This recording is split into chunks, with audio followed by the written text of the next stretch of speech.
নিয়ে চলে এসেছি গুজরাট যাত্রার লাস্ট পার্ট।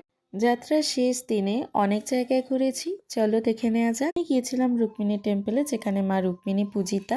তারপরে সুদর্শন ব্রিজ পেরিয়ে ফের দ্বারকায় উপস্থিত হয়েছিলাম। সুদর্শন ব্রিজের উপর থেকে যে সিনারিও দুদিকে সত্যিই মনোমুগ্ধকর। ফের দ্বারকায় দর্শন করে সেখান থেকে কিছু শপিং করে আমরা চলে গিয়েছিলাম ওখা বর্ডারে, যেখানে অ্যারাবিয়ান সিতে ভারত পাকিস্তান বর্ডার শেয়ার করে। তারপরে 12 জ্যোতির্লিঙ্গের আরেক জ্যোতির্লিঙ্গ নাগেশ্বর মন্দিরে গিয়েছিলাম দর্শন করতে। সেখানে ফোন তো অ্যালাউ ছিল, কিন্তু আমরা না জানায় ফোন আর নিয়ে যাইনি। মন্দিরে দর্শনের পরে লাঞ্চ করে আমরা সোজা পোরবন্দরে উপস্থিত হলাম। সেখানে নিকটবর্তী অনেকগুলো মন্দিরে ঘুরেছি, তার মধ্যে অন্যতম হলো শ্রী সুদামাপুরী যাত্রা। পরের দিন বেরিয়ে পড়েছিলাম বাংলার উদ্দেশ্যে। টানা 2 দিন সফর করে আমরা 11 তারিখে বাংলায় পৌঁছেছিলাম ভোরবেলা। মা বাপি আমায় গাড়ি করে স্টেশনে আনতে এসেছিল।